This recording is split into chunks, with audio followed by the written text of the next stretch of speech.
What is up, everyone? Welcome to Reality Room Podcast with Paul, And Nate. bringing you the latest on The System, Season 3, Episode 1.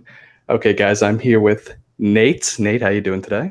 I'm doing great. I'm really excited to talk about my show this time on the Reality Room podcast. So thank you for agreeing to do this.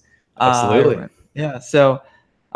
Let's get started because this episode, there's a lot to it. I think it's the longest premiere we've had for System so far. So Yeah, I saw 56 minutes. I was like 9 o'clock and you told me to be on at 10. I was like, okay, thank God I didn't waste any time to get on. Yeah. So that's good for me there. I think the first season it was about 25 minutes long, and then last season was about 30 minutes. This season about doubled that. So there was a lot going on with the first round. Obviously, there was a lot of things that happened.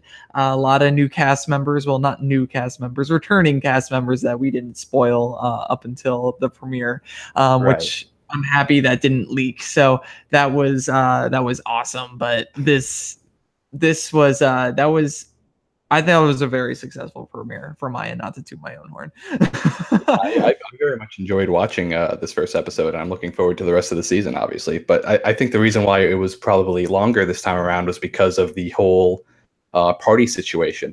You brought in the two players from season 1 and season 2, respectively. Mm-hmm. And so what made you come up with that decision to do that? The idea behind the twist was after Max was eliminated in season 1, we knew that we wanted to bring back a couple returnees before we inevitably do All-Stars. That's kind of what we wanted to do at some point. We wanted to bring a couple back, not a lot, kind of do what, in a way, kind of like what Survivor does, is bring only a couple people back and then have a lot of new players in the game. Just because we felt like it would have been refreshing. I don't think a lot of people were going to expect it. And I kind of wanted to see how returning players do on a second chance after previously playing the game, because this is not a format people are used to. It's not Big Brother. It's not Survivor. It's very different from both of them. So after Max got eliminated, because Max knew, when we had him on season 1, he had a very, very good understanding of the game. And that was before the game had even started. Nobody had played yet. It was just in his interviews, and we felt that he had a great understanding, and he just got absolutely screwed. Not because of anything he did, but it was because of something somebody else did. Because if you watch season 1, it was Joshua Felix who said, I don't want to do what everybody else is telling me to do, so I'm going to mess with the vote. And that inevitably sent Max home, and that's why we brought Max back. And when we brought on Alex last season, he was someone that we were hoping was going to do well, just because he's a very smart player. He also understood the game very well.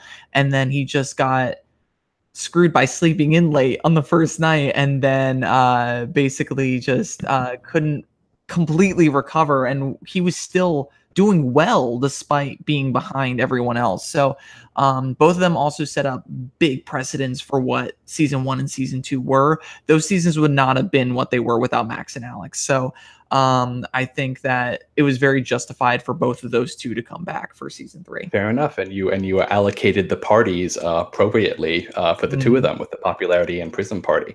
Yeah. So they picked the people that were in their party, basically, right? Yes. Yeah. So they talked it out for 5 minutes, basically, and they were able to decide in that quick of time. Yeah. So basically, what they did was they basically came together, and they were like, we need to look at everybody. They the clip that we showed on the episode of them researching Bill and Blake a little bit was a little bit of all the research they did. They researched basically everyone in the cast as much as they could, and there were very few people that they didn't weren't able to find, and they were able to determine people based off of that. Alex knew Kamani and Dylan. He knew of them. He knew that they both are very prominent in the mini community for orgs, online reality games. So they were like, we need to split them up, and they went basically pair by pair by pair, or group by group by group, and was like, we need to split these guys up between the two teams so they can't dominate one team or the other. Right. Makes sense. So they're trying to make it a fair game for each other, because they also talked about, because this is pre-game right now, So well, it is the game, but it's pre-game. Yep. So they talked about working together, or more Max talked about working together. Yeah. With Alex, which I thought was a great move on his part, because they had that alone time before everyone's starting to get together, and they're like, listen, we're both returnees. We might be on different sides. Let's not screw each other. Let's work together. And unfortunately, one thing that didn't make the edit, part of that was we had a twist in the game called Secret Doors, which you're going to see more of this going forward. But like last season they had pots, and whoever said, like I would post in the main chat, like you found a pot, and the first person to say smash it would get a chance at like prisms or a prism voucher, or losing everything they earned that round. And this season it was secret doors in the White House, because that is a thing. There are secret doors in the White House, and then losing everything to Secret Service. And we thought that was fun. It was and Max and Alex actually both got stuff while they were separated from everyone else. Wow. Because while everyone else is in the game and Max and Alex were separated from them, they also got a chance at getting things. And it was an equal amount. We gave 2 chances for Max and Alex. We gave 2 chances for the new 12. So it was an even chance technically on paper, but like, yeah, it was, I believe Alex got a prism voucher, and Max got a couple more prisms. And I can't remember who got, Blake got one of the vouchers in the main house with the 12. Okay, so that's like an early advantage, which is completely luck based, basically. It's completely luck based. It starts off of the season where I think it's 2 out of 25, so about an 8% chance of landing on Secret Service and losing everything. And we will remove parts of the wheel as we go up to determine everything, to give them their prizes. So it might decrease their chances of Secret Service depending on how many times they land on it earlier, or it might increase their chances depending on how many times they are able to miss it. So it's just, you're going to see more of that as the season goes on, because that does affect it. It didn't affect this round, so that's why it didn't make the edit. But going forward, it does have some effects in the game. All right. Well, I'm going to be looking forward to that. All right. So the way I like the way you did it for like the first round, like you giving safety this time around to one of the parties, which is interesting. And of course, the party leaders are the 2 are Max and Alex. Yeah. So when we actually jump into the game and people find out, oh, we have returning players, like everyone's like, what? Woo! I love the excitement there. But Bill was going nuts. Absolutely.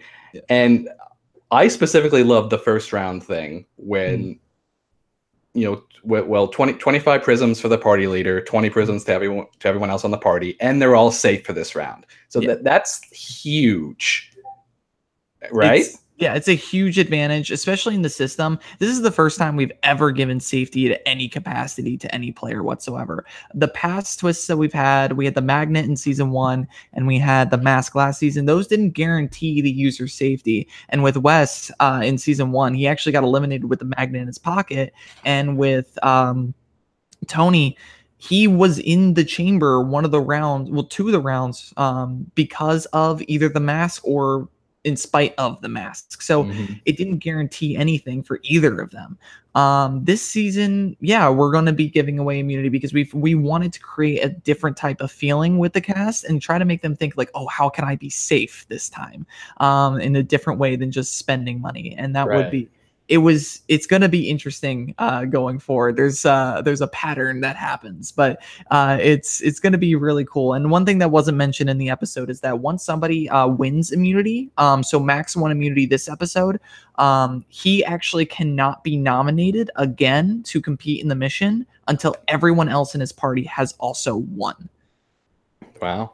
So Max, this could be, or it might not be, depending on how the season goes. Right. His own one and only round he's safe, and the rest of the game he could be unsafe. So we'll see what happens with that. So really, there could be so if people wanted to get together early on and all switch off on party leaders and just get the people out who weren't party leaders, they can theoretically stay safer in the game for a long period of time.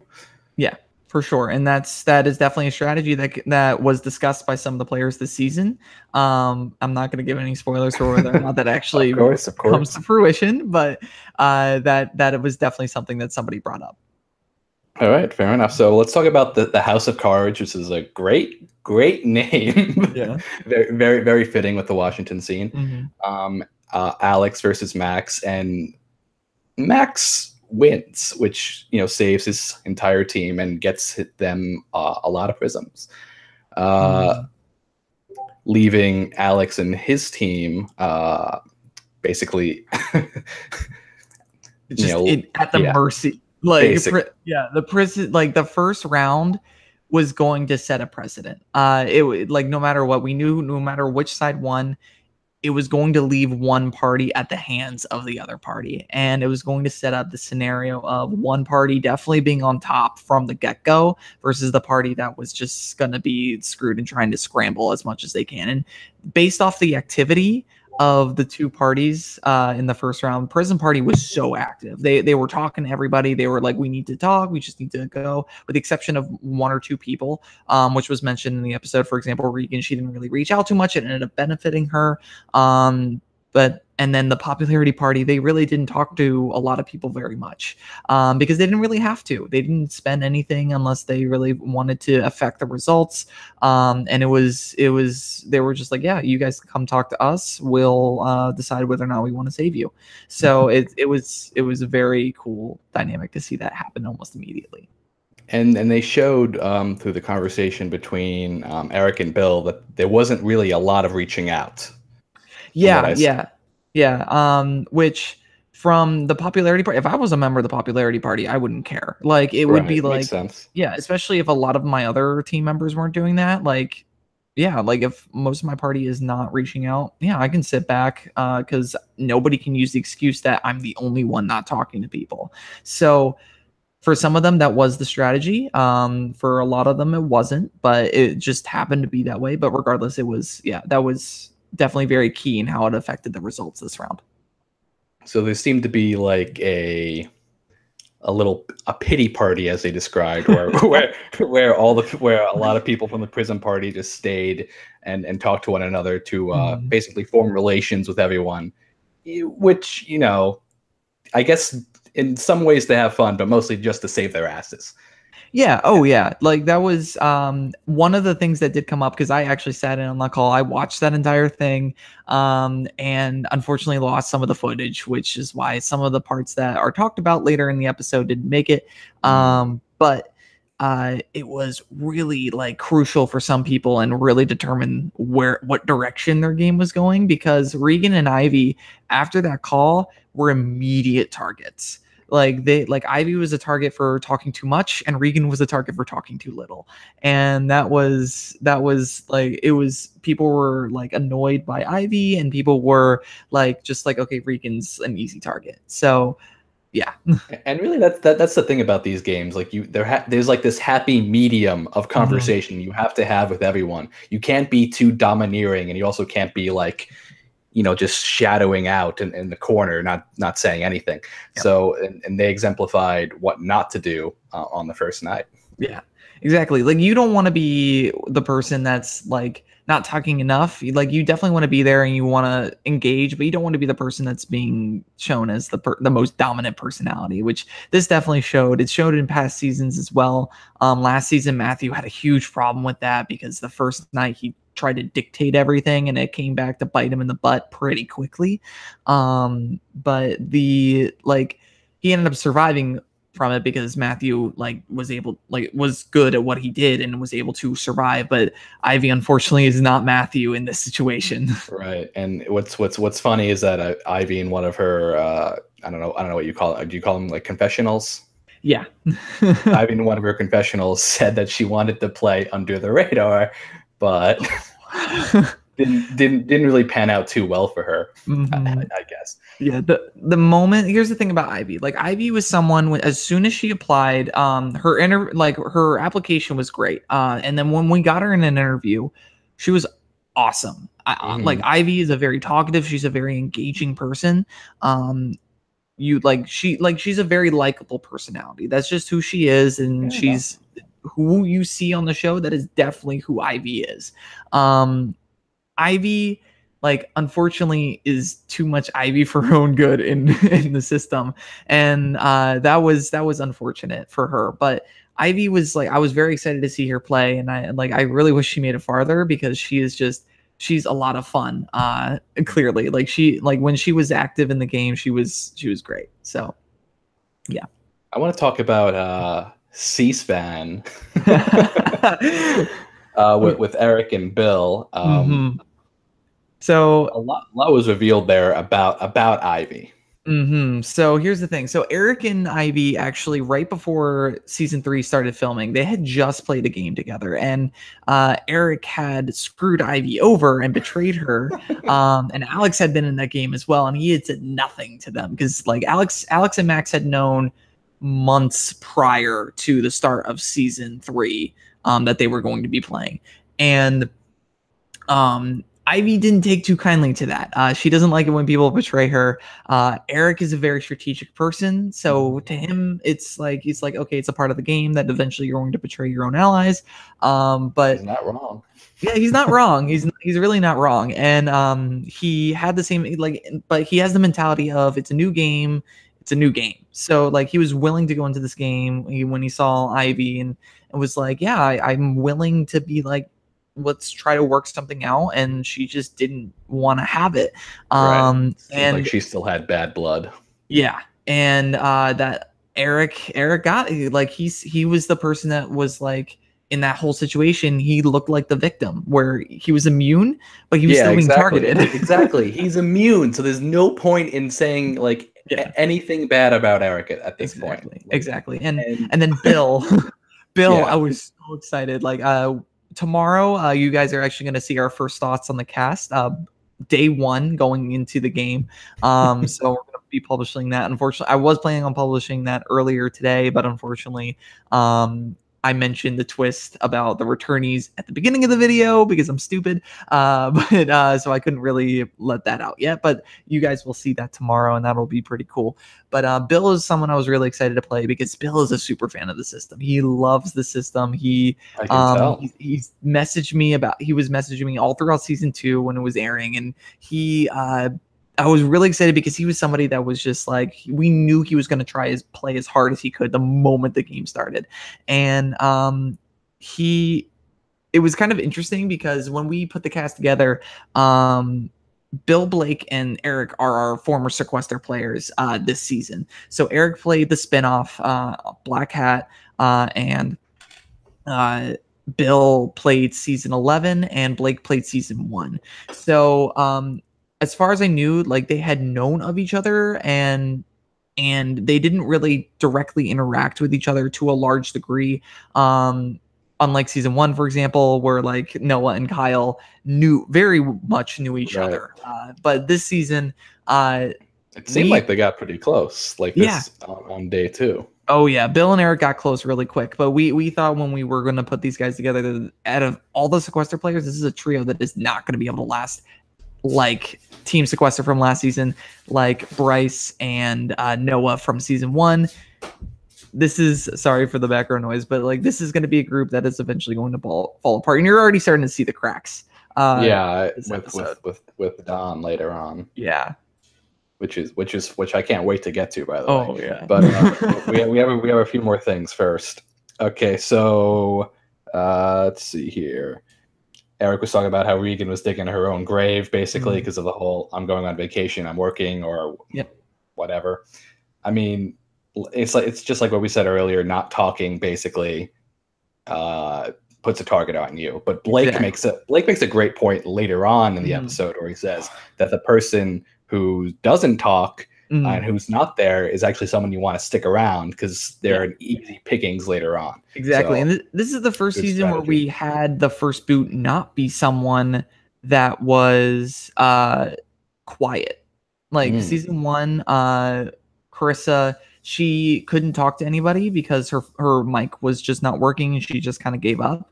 And then last season, Johnny just didn't talk to anyone. He just didn't, and and immediately he was punished for it. So, basically, in this season, Regan was almost the first boot. It was very close. And if it weren't for one person in particular.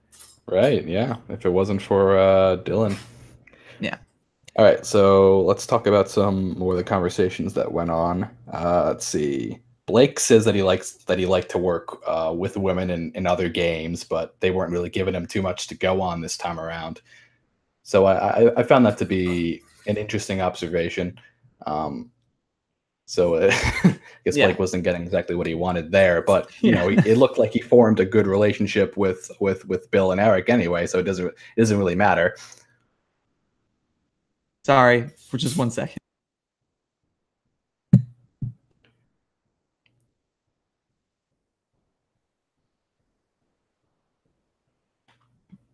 And so the discussion, and I believe Don's in this conversation too at this point, is that it looks like it's either going to be Ivy or Regan going home, which isn't. Okay, I'm back. Sorry about that. So I was just saying that it was looking like it's either going to be Ivy and Regan going home based on the conversation that Eric, Bill, Don, and I'm missing someone. Don, Eric, Bill, and Blake. Right, and Blake were having. Yeah. And it was just based on the talking thing, and everyone's dragging Ivy this episode. Oh yeah, like every single conversation I see is just. They were like, we want Ivy out. We're just annoyed by her. And Blake is very creative in his insults. Like he will insult the same person like 10 to 20 times over in the same sentence, and it's kind of funny at the same time because it's like wow, like I've never seen someone able to do that before. He's not being mean though. It's okay. Yeah. So it's like that whole conversation was just them just like really just saying, like reaffirming over and over again, yes, we're going to try to get Ivy out this round. One part that you didn't see was they kind of doubted if they actually could get the numbers for it because people weren't talking. Which is where Dylan came into play later in the episode, but we'll talk about Don first. I think. Right. Yeah. So bring up what Don did real quick. Yeah. So Don played the hell out of the middle this round. He did, and it was great. Yeah, he was brought in basically as the fourth. He knew he was the fourth in that alliance because he knew former sequester players, season 1, season 2, they have a history. They very natural for sequester players to try to band up and work together, and especially when there's such a large percentage of them within such a small cast. It's very easy for them to do that. Yep. With this, Don was just like, I see that they are all played sequester. I know that I'm really close. He knew he was really close to Blake. Out of the four of them, he knew he was close to Blake, but he knew if for whatever reason Bill and Eric felt that they couldn't trust him, he could very well be the next one to go. And Don was like, you know what? I'm going to try to just break this up as soon as I possibly can, build some trust with people that are not with this group at all. Mm-hmm. And he leaked that entire alliance to Cody and Alex and everything they did. And threw in a couple more lies in to just kind of further separate. He created even more of a divide than there actually already was. Right. And what was interesting was that, Cody at this point and realizes that, things are going kind of south. And doesn't he actually get Brian to give him some of his. Yes, he does. So Brian, here's what happened with that. Cody spent all of his, and then Brian sent Cody as many as he spent. So he got 5 prisms back. So he had 5 prisms by the end of the round. And it was kind of funny how that all worked. And I'm like, what was the point of this? Why didn't Brian just spend how he wanted? The extra one, you mean? Yeah. So it was like, why did Brian just transfer? Because that counts as spent. We tell everyone the rules. Transfer counts as spent in system. So if you play a future season, which we do plan on doing season 4 this fall, transferring is sometimes beneficial. Long term, it probably isn't. You basically want to save your prisms as much as you can. Exactly. And So it was kind of like a weird move, but it built a good bond between them. And Brian was someone um, that Bill, Eric, and Blake tried to bring in earlier in the episode, and for whatever reason, Brian just didn't really reciprocate that. And With he's Cody. Brian's in a similar position to Don, where he's kind of in the middle as well. That's a solid position to be in at this point, I think. For sure. Although, I mean, if you don't get caught. Oh yeah, like we'll see if Don gets caught. We'll see if Brian gets caught. We'll see that later. We might. I mean, if the entire alliance. See, I'm sure there's going to be some conversations next episode, so I'm looking forward to that. For sure. And next episode is a doozy. I think when next episode is round 2. When that at the end of that round, I think I messaged you and it was like this. Yeah, I remember. I forgot where I was at the time. I was like out, and I get a text from you, and I'm like, wait, what? I was like, okay, I can't see it for another like few weeks anyway. Yeah. I'm like, dude, like you have no idea what's gonna just not really a spoiler, but look forward to next episode. All right. It is something. So right, let's talk about the votes. Yeah. So there was 5 votes put on. There was 5 votes put on Cody, 5 on Regan, and 1 on Ivy. Right. Yeah. So yeah. Oh, sorry. So basically, the way that a breakdown worked was, I can actually just look that up because I have that in like my notes here. Kamani was the only person that actually voted to save Ivy. He just kind of did it out of principle. He knew that Ivy, I'm pretty sure he had a general idea that Ivy was likely going just because of how much her name was just getting dragged. Alex knew that Ivy was likely going. Cody knew that Ivy was likely going. So it wasn't like it was a huge blindside to anyone. But basically the way that the vote worked out was Blake, Max, Don, Brian, and Bill voted to save Cody. And Alex, Riley, Eric, Dylan, and Kayla voted to save Regan. And really, Dylan really went to bat for Regan. Yeah. In the last 10 minutes of that episode, from what I saw. Regan didn't really do much to save herself. That was entirely Dylan. To make sure that Regan stayed. And Regan was definitely someone that could have gone instead of Ivy. People were still considering it. They weren't sure if it was the right time to go after Ivy and make this big move. Dylan was like, no, we're going to do this. Ivy's in the chamber now. We know who she's connected to because she has no qualms about saying who she's connected to. Regan is not with anyone. She's better for us to keep in the game. So, and then not only that, Regan fully trusts Dylan now. Yeah, exactly. So, it was a fantastic move on Dylan's part to just kind of go to bat, because now they think that, the way that he presented it, no one really thought that Dylan and Regan were a pair.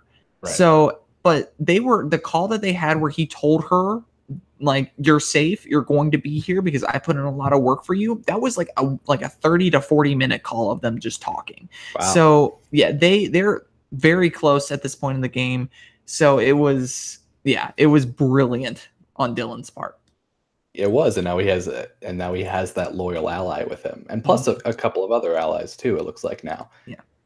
All right, so I think I skipped this, but Dylan put his one on Kamani, wasn't it? Kamani, yeah. So Kamani and Dylan do have some bad blood from the mini community, and so Dylan was safe, so of course, and he knew that Kamani was going to work with Alex. He saw that was going to happen because he was on the call with when Ivy was saying all the stuff she was saying.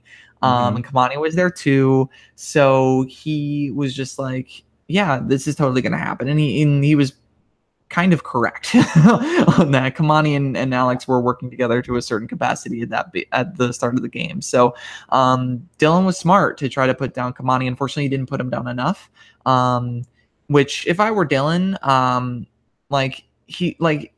honestly, if you want to put someone in the chamber by yourself, you can do it. It's just how much are you willing to spend to do it? And he had money to spend, and likely if one person on his team if only one person on his team wins the next mission, which is only one person on his team can, but they like he's still safe. He gets more prisms, and it's really not going to matter in the long term. So, the decisions round one are very crucial actually for just trying to keep people in the game that you trust and put people in the chamber that you don't. So, as Alex said at the beginning of this game, first impressions are extremely key, because if you rub people the wrong way, if people don't like you, then that's not going to be good for you going forward, because people are going to be more willing to spend a lot more at the beginning and at the end of the game, because And they either think that was proven with Ivy lead, but with the first impression thing.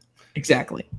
But like, more people do spend more at the beginning. The first 2 rounds people spend the most. The last 2 rounds people spend the most, because they know, one, it's the end of the game, so either their prism ratio is completely screwed and they know that they can't win it, or they think they have room to spend, so they'll spend a little bit more.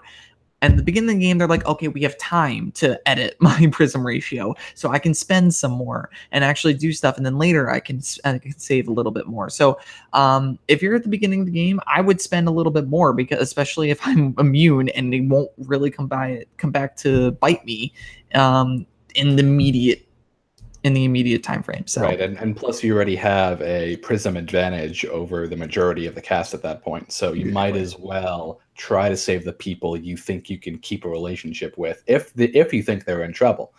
Or you should, the least amount that you can spend on that round is what you should spend to build a relationship with someone that could possibly last a lot more rounds, and they can obviously return the favor, and likely return the favor more than what you spent on them, because there's going to be way more prisms down the line. Yeah, for sure. So it was just like, so I was like, if you want to commit and put somebody there, yeah. Exactly. So yeah, it like, all in all, like, honestly, like, the first round was very exciting from a host perspective, because people were willing to make a move in the first round, whereas in the first 2 seasons they went with kind of like a bit of an easier route. I am going to call out season 1, season 2, even though both seasons were fantastic. Like, they did go with a safe move the first 2 times around, and from game perspective, this time they went with something that was not safe. Regan was the safe move this round. If they wanted to go balls to the wall, Cody would have been out first, but like, I don't think that was going to happen. Yeah, it seemed like he secured his votes early on. Yeah, he figured that out very, very quickly. Which, hey, good for his game. Yeah. So, do you want to? High places. Go ahead. Yeah, do you want to do questions now from the YouTube, like chat and stuff? Sure. All right. So let's see here.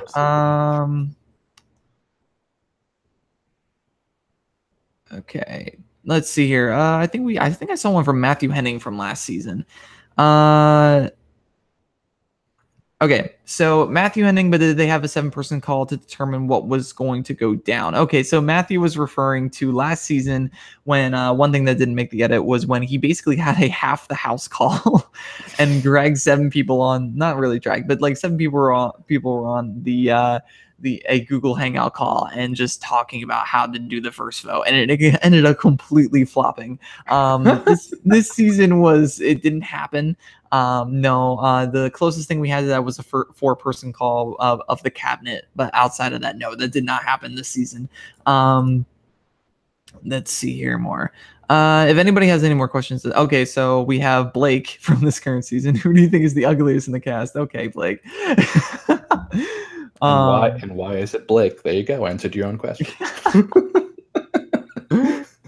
Oh man. But anyway, yeah, no, if you guys have any questions, just ask us in the chat. We will be going to keep we'll try to keep some track of those and try to answer your questions as we go along. But anyway, looking forward into the next season and into this season a little bit. I'm ready for season 4, Nate. Let's go. Not the next season. This season. Next episode. So next episode I've already talked about. It is going to be probably the most dramatic episode in system history. I'm going to say that right now because we literally had to pull a rule out of the back of the rule book. Wow. For this next episode. History is made. this next episode. And as Nate said before, he literally PM'd me, knowing I don't have any access to what he's seeing when he makes the show, and says, "Paul, the biggest shit just happened in this game." And I'm just like, so like, you guys, this is gonna be insane. This season's gonna be nuts. I had a lot of fun hosting this season. Just from like watching it go down, this season was fantastic. And another hint for this season, it's not really a huge spoiler, but this is the spoiler of threes. And that, not the spoiler, this is the season of threes. It's not just season 3, it's the season of threes. So just take with that what you may, but it's going to be an interesting season for sure. Is it going to be a third party? Who knows? We might do a little mix up later in the season. We'll see, but it's gonna be a roller coaster for sure. There's gonna be a lot of blind sides for people put into the chamber this season. It's gonna be insane. Don says, "Let's vote out Nate." That was a running gag throughout the entire season. Guys, votes means you stay in. So okay. Yeah. So Eric wants to know if people are enjoying his puns. Let him know. Just spam him on Facebook. Pun him away. Away. Yep. So tomorrow, you're going to be getting Alex and Max's Meet Me videos, explaining what they're going to be doing this season, I guess. So you're going to be seeing that tomorrow. You're going to be seeing our day 1 impressions, because Paul here was actually leaked the cast a little bit early. Keep in mind, I don't know who anyone is anyway. Well, I know some people, but I don't know who most of you are. So it's just it also gives my thoughts for how I think people are going to be assessing, and it's going to be interesting to compare that to what actually happens. Oh, they look nice. It's going to be fun. It's going to be a fun little thing. And then on Wednesday, we're going to be having our one last hurrah, basically in terms of my post of more about Ivy and our little eulogy post for the eliminated contestant, like we usually do. Next season, oh my gosh, I keep saying next season. Next episode of the after show, we're going to be bringing on next week's eliminated contestants, as well as Ivy, because she unfortunately couldn't make it tonight. So Ivy will be coming on next week, so she can talk a little bit about her point of view of the game and what she thought about her getting eliminated first. It'll be cool to see her, as well as the next person eliminated on next after show. So yeah. All right, sounds good. Yeah. All right. So thanks again, Paul, for doing this. Thank you for having me. And no problem. And next week, we are going to be doing this again, same time. Hopefully the episode will be shorter. That's the plan. So basically just look out for next episode. It's going to be insane. So, post at 9. Paul, be ready. 56 minutes. Paul, be ready by 10. All right. So with that, so Paul, you can just talk about Reality Room a little bit if you want. Sure. So I run a YouTube channel called Reality Room Podcast, where I basically review shows like Big Brother and Survivor. Just do recaps mostly. So you can probably check that out in the link down below. I'm sure we'll put it there, or Nate will put it there. And you can follow me on Twitter at Room Podcast, where I tweet every once in a while. Yep. And I will sometimes be appearing on there when you guys start doing Survivor again. Absolutely. So yeah. Because I love talking about Survivor with you, Paul. So it's great. I love talking about Survivor with you too, Nate. Stroking each other's egos. Anyway, thanks again, everyone, for watching, and we will see you next week. Bye-bye.